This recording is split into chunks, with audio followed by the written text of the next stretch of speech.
इस तरह से बहादुर लोग हैं, क्या किया जा सकता है इसमें। चलिए हम लोग मुद्दे पे अपने आते हैं। तो कैग के बारे में जो कि हम लोगों का संघ में 5 अध्याय जो हमारे हैं संघ में, उसमें संघ या कह सकते हैं इसको सरकार भी कहते हैं। संघ सरकार का पूरा ढांचा है ना, मतलब संघ जो आपका है वो उसमें जो पूरे ढांचे हैं आपके, ठीक है। तो संघ किस भाग में आता है आपके? भाग 5 में आता है। तो जो संविधान का भाग 5 है, क्या है भाग 5 जो है, ये टोटल कितने भागों में विभक्त है? अपने अपने 5 भागों में विभक्त है। इन 5 भागों में एक तरह से कहिए इसमें क्या बताया गया है? संघ सरकार की पूरी संरचना, यानी संघ के अंतर्गत कौन कौन आएगा, वो संघ का पूरा एक तरह से की पूरी सिस्टम को बता रखा है इन्होंने। तो जिसमें आप लोगों ने देखा कुछ एक चीजों के बारे में, जिसमें से आज हम लोग 5 के बारे में देखेंगे। इसमें कैग की भूमिका होगी, ठीक है। कैग की भूमिका के बारे में देखेंगे हम लोग। इससे पहले हम लोगों ने क्या देखा था? न्यायपालिका देखा था। इससे पहले हम लोग सचिव को देखा था, संसद देखा था। क्या क्या देखा था? संसद की केंद्र की न्यायपालिका जी हाँ। यहाँ पर नहीं, यहाँ पर तो आप देखेंगे कार्य एक तरह से आप देखेंगे तो कार्यपालिका का प्रधान जो होता है मुख्य होता है राष्ट्रपति, ठीक है। तो उसमें हम लोगों ने कार्यपालक के बारे में देखा था। मेन जो कार्यपालक है आप कह सकते हो राष्ट्रपति के लेके बारे में देखा था। और उसके बाद में जो उसकी इकाई जिसमें माध्यम से वो कार्य करता है उसको क्या कहते हैं? कार्यपालिका। कार्यपालिका, ठीक है। कार्यपालिका के बारे में हम लोगों ने देखा था। राष्ट्रपति की कार्यपालिका थी। इसके बाद हम लोगों ने संसद के बारे में पूरे संरचनाओं को देखा, ठीक है। क्या क्या इसमें आपने न्यायपालिका देखा, कैग के 5 अध्याय, ठीक है। तो आज हम लोग कैग पे हैं। आइए थोड़ा सा कैग के बारे में देखते हैं। कैग का काम जो है क्या है? एक तरह से भारत की जो संचित निधि है, ठीक है, कंसोलिडेटेड फंड ऑफ इंडिया, और एक जो आपका स्टेट है इसका भी एक फंड है, ठीक है। कंसोलिडेटेड फंड ऑफ स्टेट कहा जाएगा, जिस भी स्टेट का होगा, ठीक। तो एक तरह से कहिए संचित निधि जो उनके पास राज्य और सरकार, जैसे आपके पास कुछ ना कुछ जेब में संचित निधि होगी, उस निधि में कुछ आप किराए के रूप में उपयोग करेंगे, बाकी कुछ आपके लिए सेफ होगा, ठीक है। वो चाहे किसी भी रूप में हो। तो वो जो संचित निधि होती है खासतौर से 1 साल का जो लेखा जोखा होता है, यानी कि जो अर्निंग होती है सरकार के टैक्स के माध्यम से, और जो खर्च करना होता है उसका पूरा जो एक विवरण है, वित्तीय विवरण है, उन सब चीज़ों की देखरेख करने की, मॉनिटरिंग करने के लिए एक तरह से कहिए कैग का गठन किया गया है। और इस पर भी बहुत सारे सवाल आते रहते हैं। सवाल ये भी उठते रहते हैं कि इसकी उपयोगिता है कि नहीं है, इसकी कितनी उपयोगिता है, तमाम सारे ऐसे हैं। और कैग का जो अधिकार क्षेत्र है वह केवल यहीं तक ही नहीं सीमित है आपका कि केंद्र सरकार की वित्तीय व्यवस्थाओं को ध्यान दे और राज्य की वित्तीय व्यवस्थाओं को ध्यान दे। इसके साथ ही साथ वो बहुत सारे और पावर भी रखता है, के बारे में भी हम लोग देखेंगे कि जहाँ पर वो कार्य कर सकता है। और एक तरह से कहिए कि अगर मोटे मोटे तौर पे हम समझना चाहें इसको, तो ये क्या होता है? वित्तीय धन का मतलब जो है भारत की जो संचित निधि का उसका संरक्षक है। तो कहीं ऐसा ना हो पैसा वेस्ट चला जाए, या कहीं ऐसा तो नहीं कुछ गलत किया जा रहा है उससे, तो वो पूरा लेखा जो है राष्ट्रपति महोदय को रखता है, देता है, और राष्ट्रपति महोदय उसी की रिपोर्ट को संसद को रखते हैं, पटल पे रखते हैं, ठीक है। लोक लेखा समिति के बारे में आप लोग सुने होंगे। तो इसका एक गार्जियन के रूप में एक कार्य करता है वो। तो लोक लेखा समिति जो संसद में गठित की जाती है, तो उस कमेटी के पास रिपोर्ट आती है। रिपोर्ट अपने पढ़ने के बाद में अपना सार्वजनिक करते हैं। तमाम सारे विषयों के बारे में बहुत सारी चीज़ें आप लोग जानते होंगे और बाकी चीज़ें भी आप जानेंगे। तो चलिए पहला एक उसका स्टार्ट करते हैं हम लोग।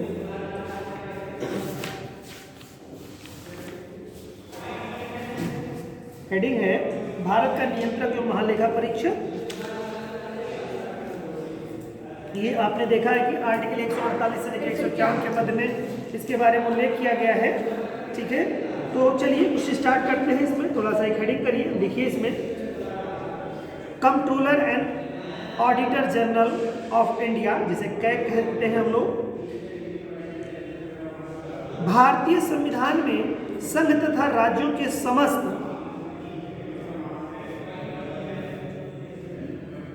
भारतीय संविधान में संघ तथा राज्यों के समस्त वित्तीय कार्य प्रणाली पर शब्द लगा हुआ है। आप लोग बैठे बेटा, आप लोग भी लिखिए। पता करने आए थे ना, पता नहीं था इसमें चलिए ठीक है, तो सुनिए ध्यान से। वित्तीय कार्य प्रणाली पर नजर रखने के लिए एक स्वतंत्र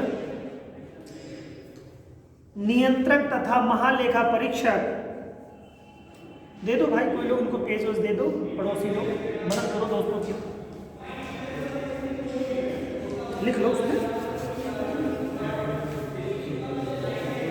दे दीजिए, रफो में से अपने वर्क कर दीजिए। तो साथी हाथ बढ़ाना वाला सुना है ना आप लोग, साथी हाथ बढ़ाना, एक अकेला थक जाएगा। अरे यार जैसे ही होता नहीं तैसे आप लोग अपनी दुनिया में चले जाते हैं, हैं? देख लो कुछ लोग अपनी दुनिया में, इस दुनिया में भी रहा करिए भाई। यहाँ की दुनिया 40-50 मिनट के लिए हमारी होती है ना? वरना सूरज से जितने दूर चले जाएंगे आप लोग, रोशनी तो कम होगी ही होगी, वो तो अलग बात है, 6 महीना पूरा मिलेगा, 6 महीने तक कम होती चली जाएगी। सूरज से जितनी दूर लोग जाते हैं, कोई क्षेत्र जितना ही सूरज से दूर जाता है, वहाँ पर क्या जैव विविधता बढ़ जाती है, घट जाती है? मैं पढ़ाई होगी आप लोगों को, तो आप लोग भी जैसे कम्युनिकेशन कम करेंगे, विविधता घटती चली जाएगी समझ की। इस नाते हमेशा सूरज के आसपास रहिए, ये हमेशा एक लॉजिक फैक्ट है। मैं अपने आप को नहीं कह रहा हूँ, आप मुझे चंद्रमा भी समझ सकते हैं। वो एक जो आपका है ना, सूरज से जैसे पृथ्वी है हमारी, पृथ्वी, ठीक है, और एक सीधा सा फैक्ट है। अरे यार इतना बताने के बाद ठीक है, तो कहते हैं ना कि जैसे ये सूरज की एक हद होती है, कर्क रेखा और मकर रेखा के मध्य का क्षेत्र है, ठीक है। सूरज जी अधिकतम यहाँ पे जाते हैं कर्क रेखा तक, ठीक है, इसको कर्क कहते हैं, सभी को पता होगा। ये कितनी है? 23.5, अच्छा, और 23.5 और ये इक्वेटर है 0 डिग्री, अच्छा सूरज इतने दूर तक रहते हैं, तो इनका असर इतना ज़्यादा इफेक्टिव रहता है कि जैसे ही आपके सूर्य वाले संक्रमित क्षेत्र में जाएंगे, यहाँ से किसी पोल से इधर की तरफ जाएंगे, किसी पोल से इधर की तरफ जाएंगे, तो क्या होगा? हर चीज की विविधता आपकी बिल्कुल भरपूर रहेगी, चाहे वनस्पतियां हो, चाहे जीव जंतु हो, पूरी तरह से पॉपुलेशन ओवर रहेगी, है ना? विविधताओं से संपन्न रहेगा, नाना प्रकार की वनस्पतियां ढूंढेंगे, एक पौधा तो मिलेगा कई पौधा, उसमें से ढूंढना पड़ेगा, है ना? और जैसे जैसे इससे आप दूर जाएंगे किसी पोल की तरफ, तो क्या हो जाएगा? गिनी चुनी 2-4 वनस्पतियां ही मिलेंगी आपको, है कि नहीं? उसी तरह से हमारा ज्ञान भी होता है, जब ज्ञान यहाँ से दूर जाएंगे तो क्या कुछ ही मिलेगा हमको। इस नाते हमेशा एक होता है ना कि इंटरेस्ट और जोश बना रहना चाहिए। जोश और इंटरेस्ट बने रहने से क्या होता है, जो सूरज भी जब उसकी बड़ी लालसा से लोग देखते रहते हैं, मेरा एक ऐसा ही व्यवहारिक कहना है, तो क्या होता है सूरज भाई निकल भी जाते हैं, लोग बड़ी प्रेयर करते हैं, भगवान निकल जाओ, कई दिन हो गए तो बड़ी विनती करते हैं, तो कई दिनों बाद भगवान निकल भी जाते हैं, निकले थे कुछ घंटे के लिए। उससे क्या होता है, जीव अपने आप को तृप्त महसूस करता है, और सूरज पूरी सृष्टि का निर्माता है, ये सभी लोग बचपन से सुनते आए होंगे। वो अपने अंदर सब कुछ समाहित किए रहता है, वो बहुत ज़्यादा निकल जाए तो भी कष्ट है, बहुत निकल जाता है तो रेगिस्तान बना जाता है, बहुत कम कर जाता है तो भी रेगिस्तान बना जाता है। क्या कुछ गलत बोल दिए क्या? बहुत ज़्यादा जब दिखा जाता है तो ऐसा रेगिस्तान बना जाता है जैसे थार का मरुस्थल है, सहारा का मरुस्थल है, तो कुछ नहीं उसमें उत्पन्न होगा। रेगिस्तान है, और जहाँ पर नहीं पहुँचता है वहाँ सबसे बड़ा रेगिस्तान वहाँ भी बना जाता है, शीत रेगिस्तान बना जाता है। जैसे अंटार्कटिका महाद्वीप हमारा सबसे बड़ा शीत मरुस्थल है। तो मरुस्थल 2 प्रकार के होते हैं, बहुत सारे हो सकता है ये भी नहीं जानते मरुस्थल मतलब केवल बालू उनको दिखाई देता है। मरुस्थल मतलब वो होता है वह भूमि जो कुछ उत्पादित ना कर पाए, मरुभूमि, ठीक है, तो वो मरुस्थल हो गया। समझ रहे हैं बात को? किसी भी चीज़ को लॉजिक तरीके से पढ़िए, इंटरेस्टिंग तरीके से बनाइए, किसी जिंदगी को पढ़ाई को एकदम बिल्कुल रोचक बना के रखिए अपने दिमाग में, अपने आप सब दिमाग में चला जाएगा, और वो फिर डालना नहीं पड़ेगा। जैसे होता है ना कि हम लोग क्या करते हैं, डालते हैं उसमें से, और उसके बाद जैसे कहते हैं पानी है ना, किसी चीज़ में डालो कोई चीज़ तो हमेशा निकल आता है बाहर, कोई चीज़ जैसे हल्की चीज़ होगी पानी में वेटेड चीज़ बाहर निकले, उसी तरह हमारा ब्रेन भी होता है ना, कभी हम पूछते हैं, घंटों पढ़ते हैं उसमें, फिर उसके बाद निकल जाता है वो, देखते होंगे ना। अब कुछ चीज़ ऐसी होती है जब ब्रेन में डाला नहीं तुरंत चला गया उसमें, फिट एकदम सेट बैठ गया। कभी सर पूछ लीजिए, मरते दम तक भी पूछेंगे तो बताएंगे इस चीज़ को। तो उसी तरह से हमारा ब्रेन और हमारी चीज़ें होती है, इसको हमको इसी रूप में लेना होता है, ठीक है। कोई भी चीज़ उतनी ज़रूरी नहीं होती है जितना कि आपका जो मेन जो कोर है, गोल है, उससे ज़्यादा जरूरी कोई चीज़ नहीं होती है। इसको ध्यान में रख के करेंगे तो बहुत सारी चीज़ें, जैसे लोग पूछते हैं ना कि जैसे क्वेश्चन आ जाता है, जैसे मैंने अभी आपको बातों में बता दिया, तो बहुत सारे वीर हमारे योद्धा इसमें बैठे हुए होंगे जिनको मालूम है कि इक्वेटर के आसपास जैव विविधता बहुत मिलती है। ये कोई जाहिल मतलब जो बच्चा बिल्कुल नहीं पढ़ा वो भी जान गया होगा कि जैव विविधता यही मिलती है इक्वेटर यानी 0 डिग्री अक्षांश के पास। क्यों मिलती है? क्योंकि सूरज जहाँ रहेगा, जिस क्षेत्र में रहेगा, जैव विविधता लिए रहेगा। यहाँ इतने प्रकार के कीड़े मिलेंगे, समझ में नहीं आएगा कौन सा कीड़ा था काटा, और यहाँ जाओगे तो समझ जाओगे यही काटा था। समझ रहे हैं ना? इसमें चले जाओगे, डिस्कवरी देखते हो ना, तो कहाँ जाता है वो, या तो इधर वाले क्षेत्र में कहीं चला जाएगा, ठंडी वाला में जो हीरो है। और जितने बड़े बड़े सेलिब्रिटीज हैं उन्हीं के साथ तो एक्शन करते हैं। अपने आदरणीय प्रधानमंत्री महोदय भी उनके साथ डिस्कवरी निकले थे, है ना? तो ये जितना ही रहेगा, यहाँ बहुत भिन्न तरह के, यहाँ पे इतने तरह के मच्छर काट लेंगे, आपको समझ में ही नहीं आएगा कि कौन सा चिकनगुनिया था, कौन सा डेंगू था, है ना? तो तमाम तरह के यहाँ पे मलेरिया वाले मच्छर मिलेंगे। लेकिन यहाँ जाएंगे तो एक आधे को काटेंगे, वो लिमिटेड है। जैसे कहाँ गया, अंटार्कटिका में थे तो कौन सा मच्छर काटा होगा पता चल गया। हालांकि मच्छर वहाँ होंगे ही नहीं, क्योंकि सील वाले क्षेत्रों में मच्छर नहीं मिलते, कोई जीव आप मान लीजिए उसको। तो इस तरह की चीज़ें होती हैं, ये जैव विविधता के लिए। बाकी लोग रटते हैं। अब पता चला कि एग्जाम्पल में आ गया, इक्वेटर नहीं दिया हुआ है, अब दे दिया कि उसका 23 डिग्री अक्षांश के आसपास का कोई एरिया बता रहा है, उसके बाद में ध्रुवीय क्षेत्र बता रहा है, 60 डिग्री अक्षांश का बता रहा है। तो जैव विविधता कहाँ मिलेगी? निश्चित तौर से जो करीबी होगा वही मिलेगा। अब उसमें प्लेस दे देगा, मान लो कोई कंट्री दे दिया, कोई स्टेट दे दिया, कहा कि इसमें जैव विविधता सबसे ज़्यादा कहाँ मिलेगी। तो 2 कारक होते हैं। पहला कारक जो इसमें है, उस आधार पर अगर देखा जाए तो जितना ही इक्वेटर के आसपास होगा वो क्षेत्र, उसमें जैव विविधता थोड़ी ज़्यादा मिलेगी। लेकिन अब उसके साथ साथ मेंशन ये भी करता है कि उसकी समुद्र तल से ऊंचाई क्या है। अच्छा, कोई बता पाएगा इसमें से कौन सा महासागर ऐसा है जो समुद्र तल से सबसे ऊंचाई पर है? मतलब वो महाद्वीप, जैसे कॉन्टिनेंट जानते हैं ना, महाद्वीप कितने महाद्वीप हैं? 7 महाद्वीप हैं। कौन सा महाद्वीप समुद्र तल से सबसे ऊंचाई पर स्थित है?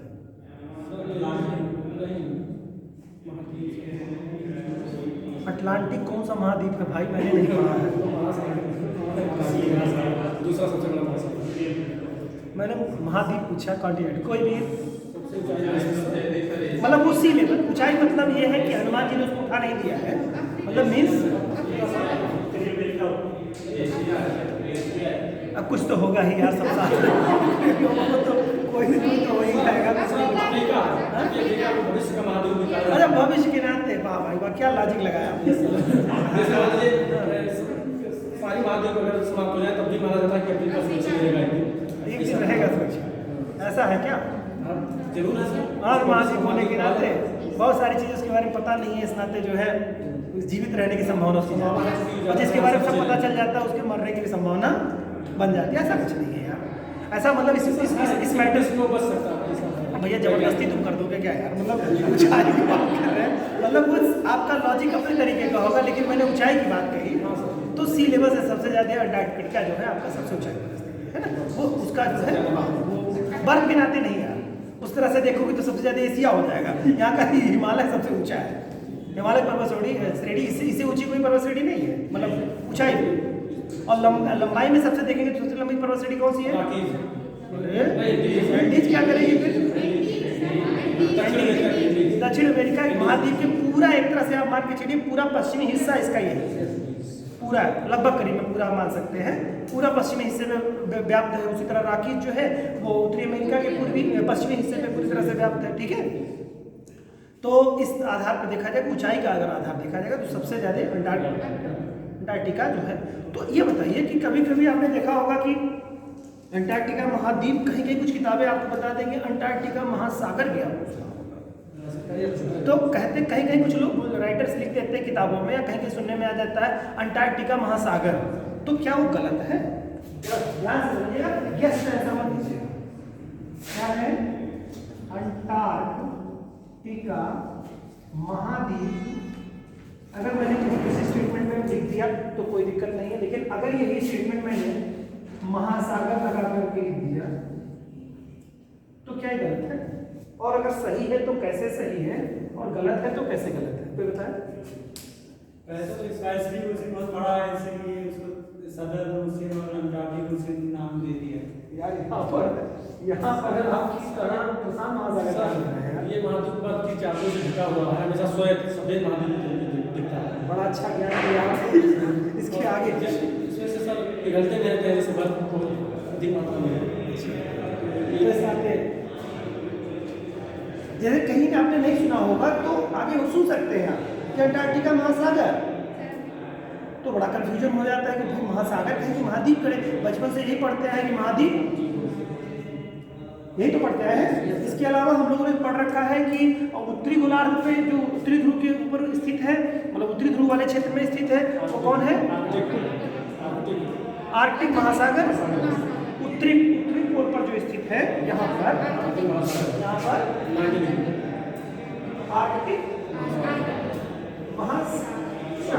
ठीक है, ये है। और इस वाले जो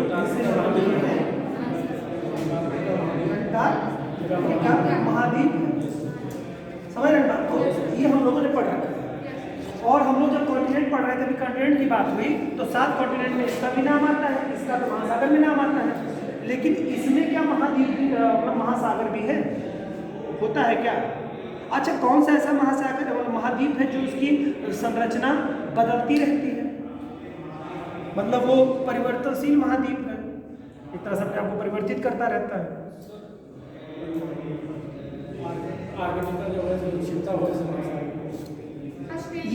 यही महाद्वीप नहीं, ऑस्ट्रेलिया वाला नहीं, अंटार्कटिका महाद्वीप, इसका जो है ये इसकी संरचना बदलती रहती है। संरचना बदलती क्यों रहती है? और आप जानते हैं कि जैसे कि सुना हुआ कुंभकर्ण जो है 6 महीने सोते हैं, 6 महीने जगते हैं, है ना? तो कैसे ऐसा हो सकता है 6 महीने सोते हो, कैसे जगते हो? आप लोग तो 24 घंटे में 12 घंटा सोते हो, 12 घंटा जगते हो, उसमें पढ़ने वाले प्राणी जो है उसका 1/4 कर लेते हैं, वो अलग विषय है। तो मतलब रात सोने के लिए 12 घंटे होती है और 12 घंटे हमारे कार्य करने के लिए होते हैं, ऐसा प्रकृति ने बनाया है, तो हमने उसका जुगाड़ लगा करके अपने तरीके से उसको बना लिया है 12-12 घंटे का, है ना?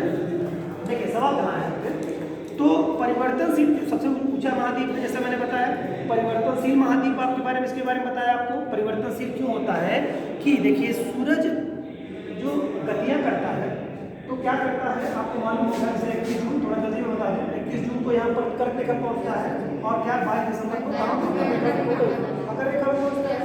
लेकिन आने जाने की प्रक्रिया में अगर हम देखें तो एक बार ऐसे आता है और दूसरी बार इधर से जाता है, तो जाते हुए किस तारीख को यहाँ पहुँचता है, तो बता पाएगा?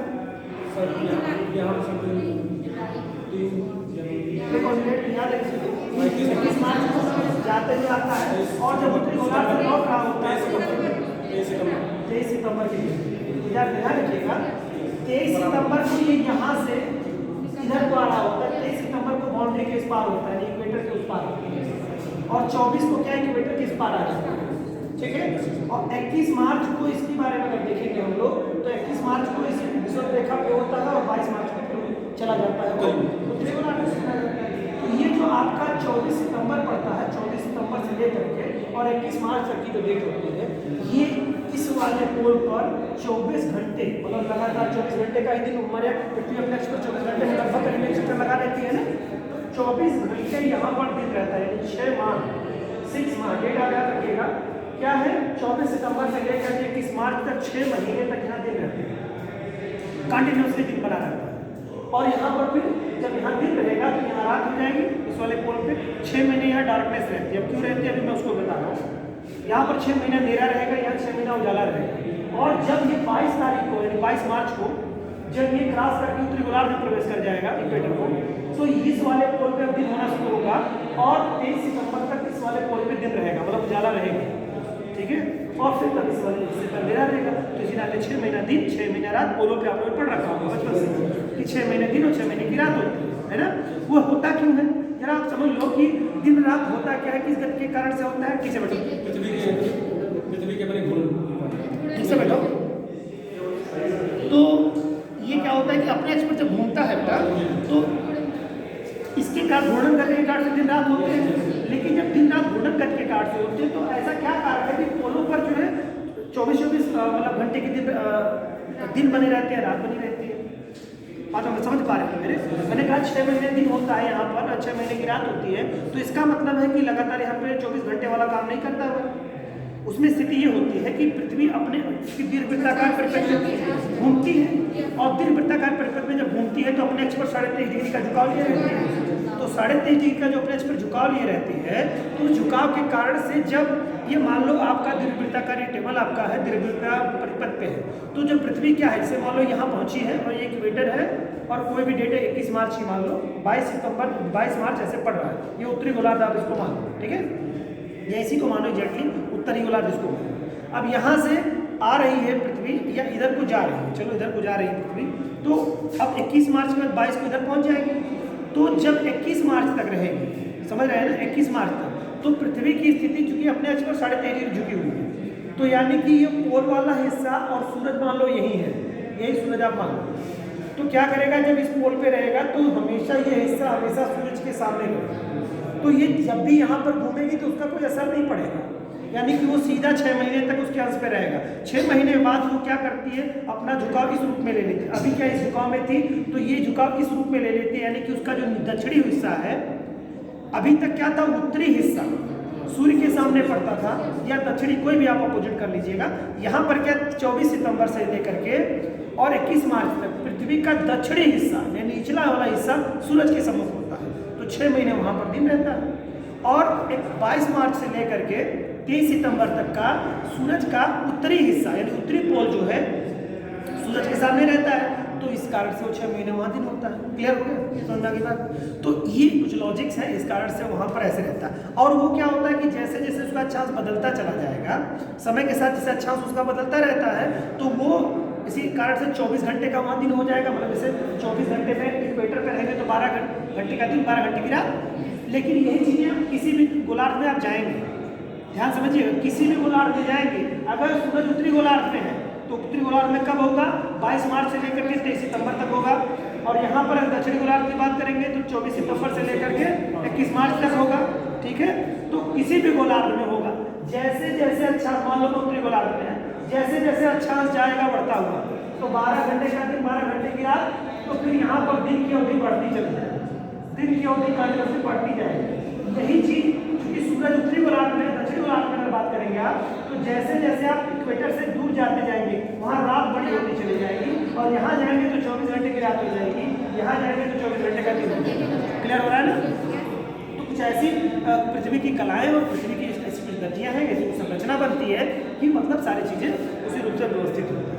और जैव विविधता और बहुत सारे बिंदुओं के बारे में मुझे लगता है समझ गया मुझे, तो हमेशा सूरज के आसपास रहिए और उसके बिहेवियर को समझिए और इसको ज्ञान उससे प्राप्त करें, ठीक है। समझ आया कुछ ना? ठीक है। किसी भी सब्जेक्ट को बच्चों बहुत रोचक तरीके से पढ़ाया जा सकता है और किसी भी चीज़ को बहुत अच्छे से समझा जा सकता है, और ऐसे ही आप लोग अगर पढ़ते रहेंगे, किसी चीज़ को समझते रहेंगे, क्रिएटिव बने रहेंगे, तो कुछ ना कुछ बहुत ज़्यादा अच्छा सीख लेंगे आप और बहुत अच्छा आप जवाब दे पाएंगे। क्योंकि जब आईएएस में क्वेश्चन पुटअप करता है तो उसके जो प्रश्न की प्रवृत्ति होती है वो समझ पे डिपेंड करती है। समझ, जब तक आपकी समझ नहीं विकसित होगी तब तक आप किसी सवाल का बहुत सटीक जवाब नहीं देंगे। क्योंकि जजेस के पास, आईएएस के पास सामान्य से क्वेश्चंस नहीं आते, सामान्य परिस्थितियां नहीं आती हैं। एक क्रिटिकल कंडीशन हमेशा उनके साथ रहती है और एक उसको सॉल्व करने की रिस्पॉन्सिबिलिटी उनको होती है। तो जो व्यक्ति समझपूर्ण कार्य करेगा, समझ जिसके अंदर विकसित होगी, जो प्रश्नों को टॉपिक्स को जो हल नहीं कर पाएगा, तो फिर वो एक एलिजिबिलिटी उसके अंदर इस रूप में नहीं आ सकती। इसी कारण परीक्षा की संरचना उसकी समझ पे की, जीएस पे इसी नाते फोकस किया गया है कि कितनी अच्छी आपकी समझ है उस चीज़ में, ज्योग्राफी पे कितनी अच्छी पकड़ है, हिस्ट्री कितनी अच्छी आपकी समझ है, क्या आपको ऐतिहासिक चीज़ें कितने अच्छे ढंग से आपने उसको समझा है। जैसे कोई सभ्य जो कोई एक अलग संस्कृति सभ्यता का कोई व्यक्ति अगर आता है तो उसकी एक अलग छाप छूटती है। जैसे इस्लाम के अनुयायियों ने जब आए यहाँ पे तो उनकी अपनी सभ्यता जो अपनी कला थी उसकी छाप यहाँ पे छोड़ी। तो यहाँ की जो आप उसके बाद में जब आर्ट एंड कल्चर देखेंगे तो वो आपको यहाँ का जो स्थापत्य कला थी या चित्रकला थी, वो जब आए तो इसी स्थापत्य कला पे ये तो था ही था, उन्होंने अपनी चित्रकला, अपने स्थापत्य कला को इसमें जोड़ा, एक नई शैली का विकास किया। फिर जब क्रिश्चियंस आए तो उन्होंने अपनी सभ्यता, अपनी कलाओं को, अपनी संस्कृति को यहाँ पे संप्रेषित किया, अपने खान पान, अपने बोलचाल भाषा को प्रेषित किया। अगर अंग्रेज यहाँ ना होते तो शायद हम लोग अंग्रेजी इतना नहीं अच्छा जानते, तुर्क ना आए होते तो उर्दू जबान जो फारसी जबान है वो नहीं होती। आइए जनाब, बैठिए जनाब, खाइए जनाब, जाइए जनाब, ये सब जो शब्द हमारे हैं इन्होंने लाए और हमारी जो संस्कृति इसमें जोड़ दिया गया। और ना हम लोग अभी तक पढ़ा नहीं शायद कर रहे होते, गुड मॉर्निंग नहीं आया होता। एक समझने के लिए आप उसको समझ सकते हैं। तो एक जो सभ्यताएं आती हैं तो उसको कैसे अडॉप्ट, कैसे उस चीज़ को करते हैं, जब ये चीज़ समझ करके आप उस चीज़ को कॉन्सेप्ट को पढ़ेंगे तो आपको रोचक भी लगेगी, बोझल नहीं लगेगी। अब जब वो आए और उन्होंने किसी कला में, चित्रकला चाहे स्थापत्य कला में क्या ऐड किया, उस चीज़ को अगर आप समझ लेंगे तो आपको रटना नहीं पड़ेगा और फिर वो भूलेगा कब। तो इसमें आपकी पढ़ाई के साथ साथ जो आपको टीचिंग का मेथड, जो टीचर आपको कर रहे हैं, टीच जो कर रहे हैं, उनका जो मेथड है वो जब मिलेगा तब जाकर के एक परफेक्शन की तरफ हम अग्रसर होंगे और हम तब आयोग के सारे प्रश्नों के जवाब देने में लगभग करीब में सक्षम हो जाएंगे और फिर कोई क्वेश्चन हम लोगों से छूटेगा नहीं। चलिए, तो बहरहाल हम लोग कैग साहब को देख रहे हैं। तो कैग की अम्बेडकर जी ने इसके बारे में बात किया है। जानते हैं क्या, जैसे जो न्यायपालिका हमारे यहाँ करती है कार्य, चुनाव आयोग जो हमारे यहाँ कार्य महत्वपूर्ण भूमिका निभाता है, चुनाव आयोग ना अभी देख रहे हैं, तो वो निष्पक्ष चुनाव करने का कार्य करना जो उसकी रिस्पॉन्सिबिलिटी है। न्यायपालिका का क्या काम है, संविधान का रक्षा करने का। तो कैग का भी काम क्या है, जो धन है उसकी रक्षा करना, सेम एज इट इज उसका वर्क करता है। कैग भी क्या है, धन का रक्षक है, ठीक है। न्यायपालिका संविधान की रक्षक है। निर्वाचन आयोग क्या है, मताधिकार, यानी कि जो सही मत का उपयोग हुआ है कि नहीं, और क्या कोई व्यक्ति ऐसा रहा है जिसका फंडामेंटल राइट छीन जो वंचित रह रहा हो अपने मूल अधिकार से, या कहिए जो मत देने का अधिकार उससे वंचित तो नहीं रह रहा। तो चुनाव आयोग निष्पक्ष कार्य करने का कार्य करता है। अम्बेडकर जी ने इसको बहुत बड़े पद के रूप में महत्वपूर्ण इसको वेटेज दिया है कैग महोदय, ठीक है। तो कैग को भी हमको समझना है किस तरह से क्या है। तो किसी की महत्ता को जब समझेंगे तो कैग पे अब टिप्पणी लिखना होगा तो टिप्पणी लिख देंगे आप कैग पे। इसकी जो उदाहरण समझ आपके अंदर होगी, इस भावना के साथ जब पढ़ेंगे तो कॉन्सेप्ट देखिए, बहुत सारी चीज़ों की भावनाएं जब समझ में आती हैं, आपने कहीं कुछ सुन रखा होता है या पढ़ रखा होगा, किसी शिक्षक ने पढ़ाया होता है, तब टेक्स्ट बुक आप पढ़ते हैं तो टेक्स्ट बुक आपको आनंददायी लगती है और आपको लगता है कि समझ आ रहा है। वैसे आप रटते रहते हैं, कुछ एक लोग समझ पाते हैं, कुछ लोग 100% समझ जाते हैं, कुछ एक लोग 60, 70, 80% ही समझ के रह जाते हैं। तो जब समझ 60-70% रहेगी तो भूलेगा भी उसको। 100% में से भी भूलता है और 70% में से भी भूलता है। इसी नाते हम लोग बार बार पढ़े थे, 6 महीना पहले भूल गए, तो वो कौन सा होता है, 70% वाला होता है, ठीक है। और जब हमारे स्थायी मेमोरी में चला जाता है, जैसे जैव विविधता भी आपने देखी, तो कभी भी आपको जिंदगी में नहीं भूलेगा इक्वेटर के पास होगा। लेकिन जब कोई यहाँ रहा ही नहीं होगा तो उसको तो भूल ही जाएगा। रहना बहुत ज़रूरी है ना। जब पिक्चर देखने के लिए सिनेमा हॉल में बैठना ज़रूरी है कि नहीं, मल्टीप्लेक्स में कि बाहर से। चलिए, ये पिक्चर है, ये रियल लाइफ की पिक्चर है ना। कुछ लोग तो ऐसे सुन रहे हैं जैसे लग रहा है क्या बता रहे हैं। थोड़ा इसको रिलैक्स मोड में एकदम बिल्कुल कूल होकर के सुनिए, कुछ चीज़ एकदम बॉडी को एकदम रिलैक्स रखिए। स्टडी का एक फंडा है, बहुत इजी गोइंग अपने आप को रखिए, बहुत सहज रखिए शिक्षक के सामने, और शिक्षक आपके सामने बहुत सहज महसूस करे। ऐसा नहीं कि देख रहे हैं आप लोग तलवार लेकर के और शिक्षक आपको लेके तलवार लेकर के। यहाँ कोई हिटलर तानाशाही वाला शासन नहीं होता है क्लास में, वो होता है क्या कि बिल्कुल कम्युनिकेशन है ना। तो उस टाइप का एकदम रिलैक्स माइंड रहेंगे तो दिमाग में आएगा। अभी आपको डरा दिया जाए और मैं पढ़ाता रहूँ कितना भी अच्छा, कुछ आएगा समझ में? कभी नहीं आता। तो बहुत ज़्यादा डर, बहुत सारे शिक्षक पहले पीट के पढ़ाते थे ना, तो उसके बाद पीटने के बाद शुरू में ठोक देते थे, फिर उसका पढ़ाने के बाद पूछते थे आया, तो उसमें कहा अगर बचना है तो कह देता था कि आया, अगर छोड़ दिए कहीं मारने वाला फिर पूछ लेगा तो सर मतलब कांपते हुए नहीं सर नहीं आया, फिर हो सकता है ठोक देते रहे हो। कुछ एक टीचर वो दहशत में नहीं आ सकता बच्चे, रिलैक्स मोड में रहेगा तो ही आएगा बच्चे को। तो मैंने तो ऐसा फील किया है कि हमारे खुखार शिक्षक हम लोग रहते थे, उसे बहुत मारते थे, बजा देते थे, है ना। अब कुछ लोग तो बहुत ही बजाते थे, सारा फ्रस्ट्रेशन उसी को निकाल लेते थे, तो वो भी खतरनाक स्थिति हुआ करती थी। लेकिन ये है कि क्लास में बिल्कुल एकदम रिलैक्स होते, लेकिन बड़े हो जाते हैं तो इतना रिलैक्स हो जाते हैं कि बाकी भी विपदा उनको आने लगती है।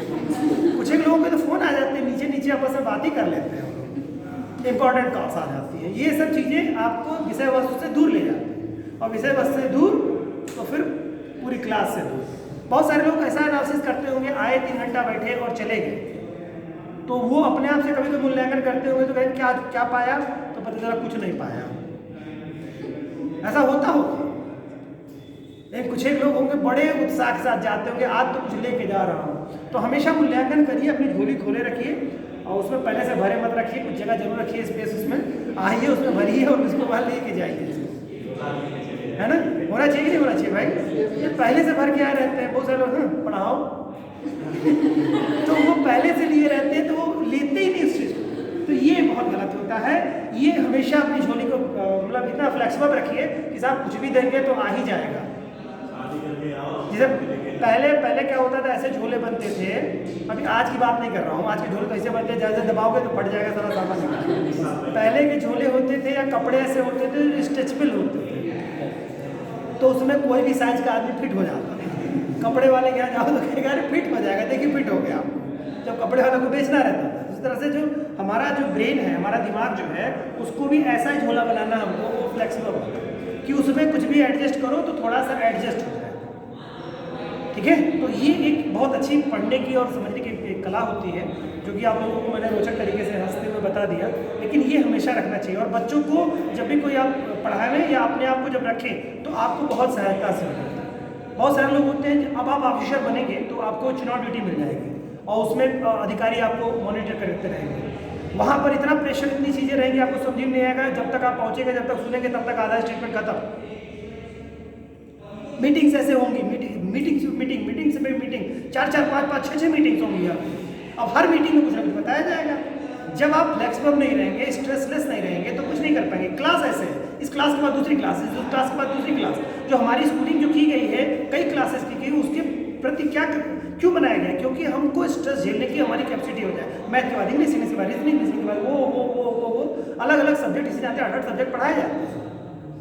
वरना ऐसे कर दिया जाता कि एक क्लास में ये पढ़ा देंगे, एक क्लास में पढ़ा देंगे, एक क्लास में पढ़ा देंगे। तो दिमाग भी हमारा एकदम फ्लेक्सिबल होना चाहिए, जो कि हमारे उन्नति का सबसे बड़ा कारक होता है। और यही चीज़ें जब पढ़ेंगे आप इस तरह की चीज़ों को, जैसे कोई चीज़ न्यूज़पेपर पढ़ रहे हैं तो उसमें सोचिए, या कोई चीज़ पढ़ रहे हैं तो इसमें कोई निचार ऑडिटोरियल पढ़ते हैं, बहुत बार तो बहुत सारे बच्चे पढ़ते हैं, इवन हम ही लोग पढ़ते थे तो ऑडिटोरियल पढ़ लिया, कहाँ बताया पता नहीं चला। कभी कभी ऐसा भी होता है, और वो कब होता है कि जब हमारा ब्रेन खाली नहीं होता है। हम पढ़ते तो हैं लेकिन समझते, बहुत सारे बच्चे ऐसे बोलते हैं कि हम पढ़ ही रहे थे 2 घंटा 1 घंटा पढ़ते ही रह गए, लेकिन कुछ आया ही नहीं समझ क्या पढ़े। ऐसा होता है कि नहीं होता है? वो क्या होता है, परिस्थिति वही होती है। तो थोड़ा सा इस तरह से नहीं रहना। चलिए आगे देखते हैं हम लोग। नियंत्रक तथा महालेखा परीक्षक नियुक्त किए जाने का प्रावधान किया गया है। अच्छा, वित्तीय कार्य प्रणाली पर नजर रखने के लिए एक स्वतंत्र नियंत्रक तथा महालेखा परीक्षक नियुक्त किया गया है।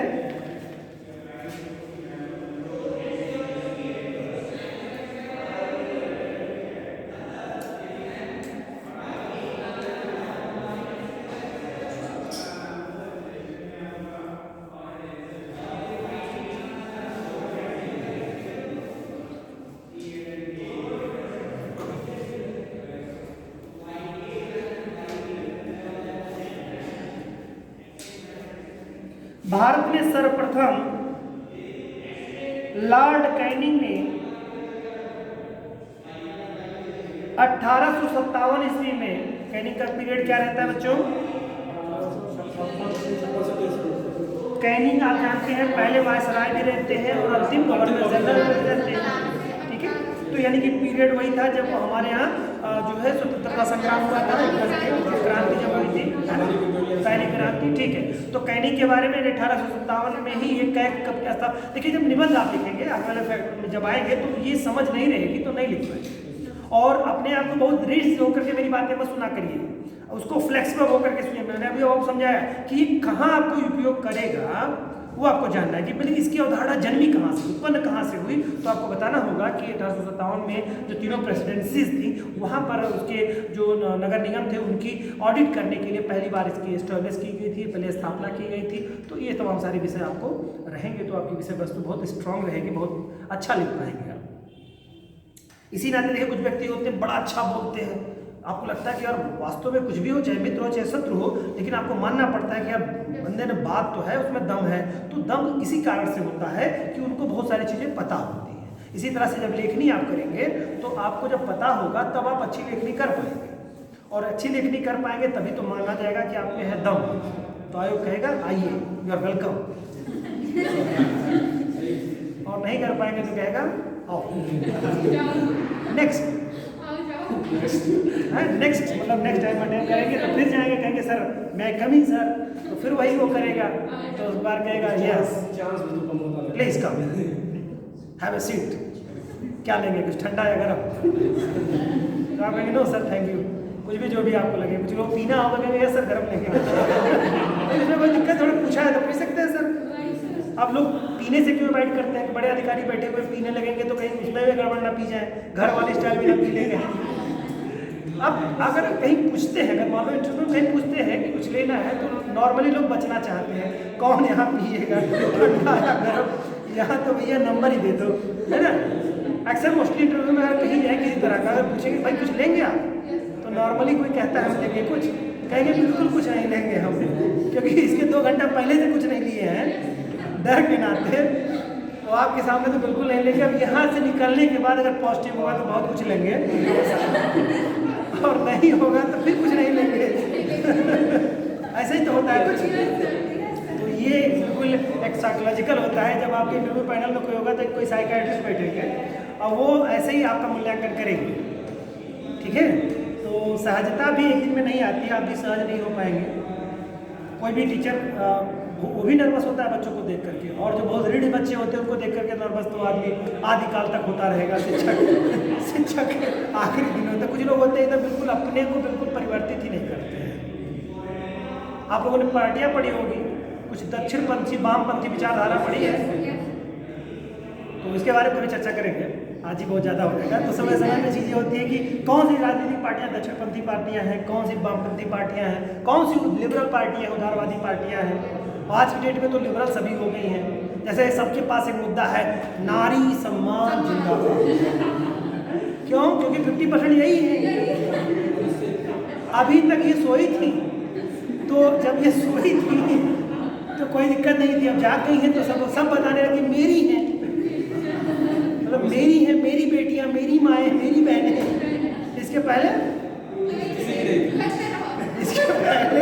मेरे भाई, सिर्फ भाई थे, जो भाई के बहनें और उनकी माएँ उनके साथ रहा करती थी। जब तक ये आधा, अब देखिए इसको समझिए, अगर लॉजिक तरीके से आप समझिए तो सबके मैनिफेस्टो में पढ़िए महिलाओं के लिए कुछ ना कुछ कहा गया। इसके पहले महिलाएं नहीं थी क्या? थी ना। जैसे जैसे आप जागरूक होते जाएंगे, लोगों ने पूरे विश्व में देखेंगे महिलाओं को सही माकूल स्थान दिया नहीं शुरू से। अब उसके पीछे जो भी कारण रहे हो, उसके पीछे भी बहुत सारे कारण थे, है ना, बहुत सारे अपने कारण रहे होंगे। तो ये मतलब एक विषय बनता है, तो एक आधार हो गया। तो कोई भी पार्टी हो, दक्षिणपंथी विचारधारा की पार्टी हो, वामपंथी विचारधारा की पार्टी हो, चाहे वो लिबरल उदारवादी दृष्टिकोण की कोई पार्टी हो, सब महिलाओं की बात करते हैं। भाई वो कट्टरवाद तो करेंगे अपनी बात को लेकर के, लेकिन साथ में महिलाओं को रिलैक्सेशन भी देते रहे, जिससे 50% को अपनी तरफ वोट में कौन जाके कह देगा। अब आज के डेट में कोई भी व्यक्ति कह दे कि महिलाओं के प्रति कोई टिप्पणी कर दे, अभी देखिए 50 उसको हारना निश्चित है, पक्का हार जाएगा वो, उसके घर का ही वोट उसको नहीं देंगे लोग, है ना। वो मानसिकता उसकी जो भी हो, अगर स्टेटमेंट आ गया किसी के प्रति तो नहीं देंगे। तो ये तमाम सारे ऐसे फैक्ट्स हैं जो कि मतलब चीज़ों को बदलते रहते हैं। तो उसको देख करके भी आप लोग देखेंगे तो पार्टियों के बारे में पढ़ना नहीं पड़ेगा। फिर हम किस राजनीतिक पार्टी को देख, कन्हैया को आप लोग सुनते होंगे, कन्हैया कुमार बड़ा अच्छा लगता है, जो युवा है वो भी नेता रहे हैं, अब तो नेता हो गए हैं बहुत सारे, ठीक है। तो बहुत अच्छा लगता है, बड़ा अच्छा बोलते। किस विचारधारा का व्यक्ति है, किस विचारधारा का, तो नहीं, अब इस पर नहीं कह सकते। अभी देखिए हर विचारधारा का अपना, नहीं ऐसा नहीं है कि कन्हैया जी मतलब जो है आप क्रांतिकारी बना दे, वरना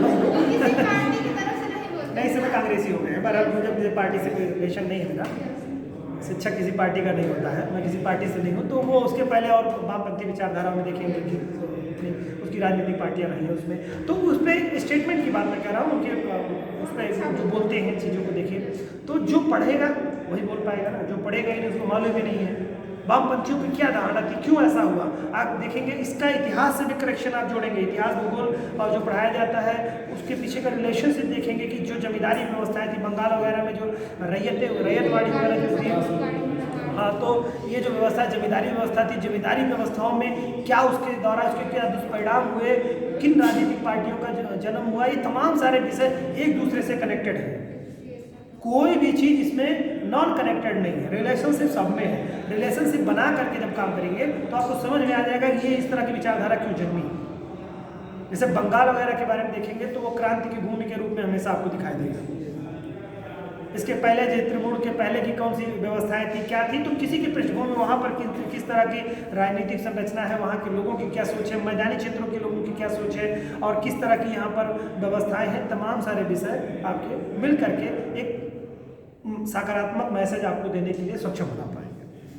चलिए, तो लॉर्ड कैनिंग साहब ने क्या किया था, तो लॉर्ड कैनिंग ने सर्वप्रथम महालेखा परीक्षक के पद का सृजन 1857 ईस्वी में तत्कालीन तीनों प्रेसिडेंसियों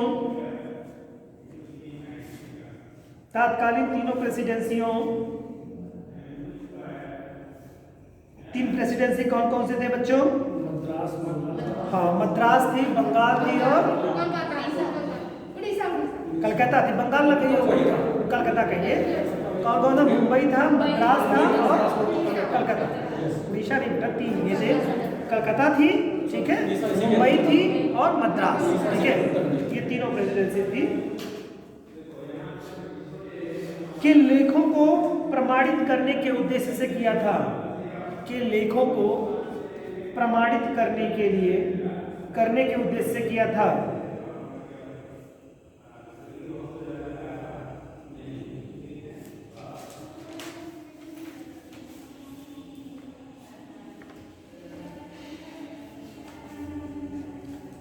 स्वतंत्रता प्राप्ति के बाद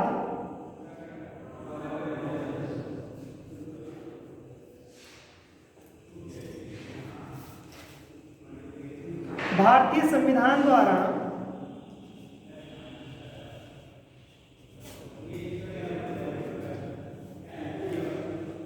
महालेखा परीक्षक को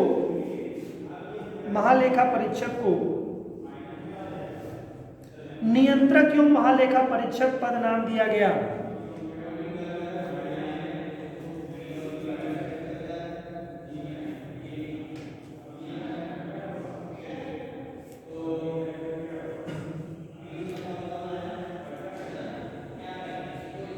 ठीक है, उसमें क्या किया, नियंत्रक एवं महालेखा परीक्षक कर दिया गया। पहले महालेखा परीक्षक हुआ करते थे, उनको नियंत्रक महालेखा परीक्षक किया गया। और जैसे संविधान में सुप्रीम कोर्ट के न्यायाधीशों की नियुक्ति वगैरह की जो व्यवस्थाएं हैं, सेम उसी तरह का इनके लिए भी है। ऐसा नहीं है कि जब मन में आए सरकार इनको हटा दे, इनको हटा नहीं सकती है सरकार। कैसे हटा सकती? जैसे सुप्रीम कोर्ट के न्यायाधीशों को हटाने की जो व्यवस्थाएं हैं, ठीक है, संसद में वो लाना पड़ेगा और उस आधार पर फिर आप कर पाएंगे। आसान नहीं है कि ऐसे कोई हटा दे, ठीक है। और ये अब 6 साल तक का इनका कार्यकाल अधिकतम हो सकता है, 6 साल या 65 साल। उनकी उम्र के 65 वर्ष हो चुके हों सेवा के, या 6 साल का कार्यकाल, दोनों में से जो पहले पड़ जाएगा उसी पे उनका रिटायरमेंट हो जाएगा, ठीक है। चलिए आगे करते हैं। नाम दिया गया उसे उच्चतम न्यायालय के न्यायाधीशों की भांति, उसे उच्चतम न्यायालय के न्यायाधीशों की भांति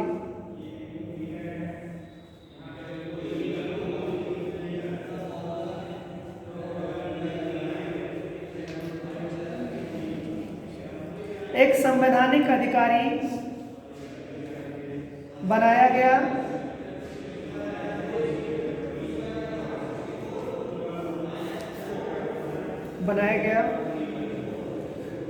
संविधान का भाग 5, वैसे के लिए रिपीट कर लीजिए। संविधान का भाग 5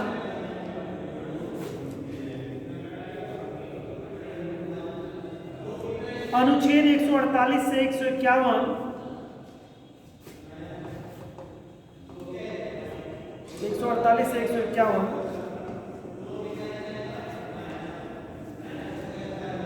भारत के नियंत्रक एवं महालेखा परीक्षक के बारे में है। भारत के नियंत्रक एवं महालेखा परीक्षक के बारे में है।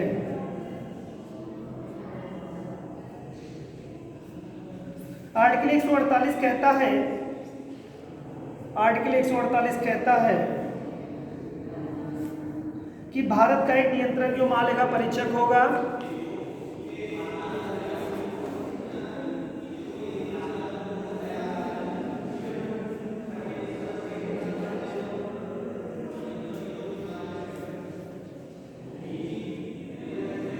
जिसकी नियुक्ति राष्ट्रपति द्वारा की जाएगी।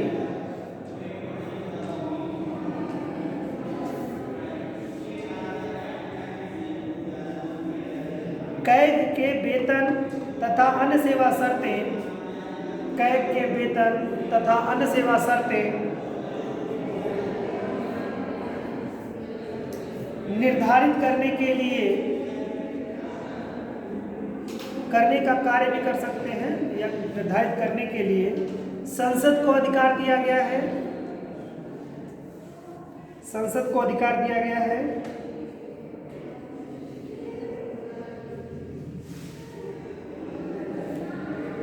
इस अधिकार का प्रयोग करते हुए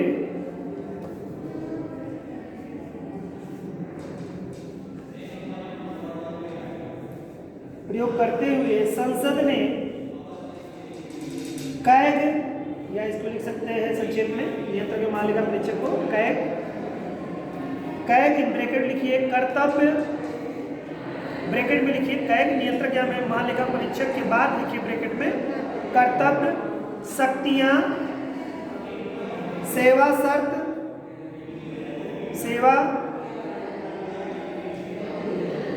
शर्त ब्रैकेट बंद, अधिनियम 1971 ब्रैकेट बंद करके अधिनियम 1971 पारित किया गया है।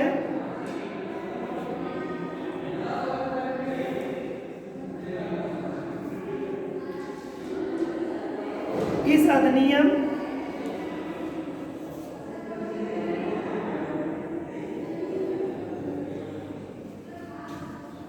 तथा अनुच्छेद 148, इस अधिनियम, कौन सा अधिनियम, 1971 का कैग से रिलेटेड जो अधिनियम है वो एवं अनुच्छेद 148 या तथा अनुच्छेद 148 के अनुसार भारत के नियंत्रक महालेखा परीक्षक, भारत के नियंत्रक एवं महालेखा परीक्षक के संबंध में प्रमुख प्रावधान इस प्रकार है। प्रमुख प्रावधान निम्न है या इस प्रकार है। पॉइंट 1 करिए, ऐसे पॉइंट बना लीजिए, 1 करिए, चाहे सीधे से पॉइंट कर लीजिए। पद ग्रहण करने की तारीख से, पद ग्रहण करने की तारीख से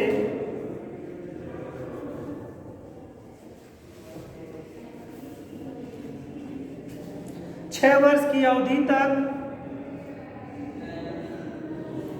या 65 वर्ष की आयु, या 65 वर्ष की आयु जो पहले हो